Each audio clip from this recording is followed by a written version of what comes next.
ஆரோக்கியமாக இருக்குதா இல்லையான்னு நம்மளே கண்டுபிடிக்கலாம்.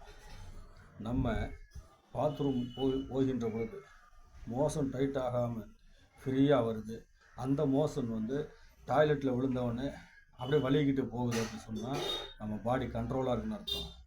இல்லை மாறாக நம்ம மோஷன் டைட்டாக வருது, அந்த பாத்ரூம் டாய்லெட்டை கவனிங்க, அதில் ஒட்டிக்கிட்டு பிடிச்சிக்கிட்டு இருக்கு அப்படின்னு சொன்னால் நம்ம குடலுக்குள்ளே நம்ம பாடி வீக்காக போய்க்குதுன்னு அர்த்தம். ஆக நம்ம உடலுக்குள்ளே போய் ஃப்ரீயாக வெளியில் வரக்கூடாது. அந்த மாதிரி உணவு வகைகளை தேர்ந்தெடுத்து சாப்பிட்ட சொன்னால் நம்ம ஆயுள் அதிகரிக்கும். நம்ம உடம்புல நாம் தான் கவனம் செலுத்தணும். நம்ம உடம்பை பற்றி யாரும் கவலை செலுத்த மாட்டாங்க. நம்ம நின்றுக்கு இருக்க வரைக்கும் தான் மதிப்பு மரியாதை.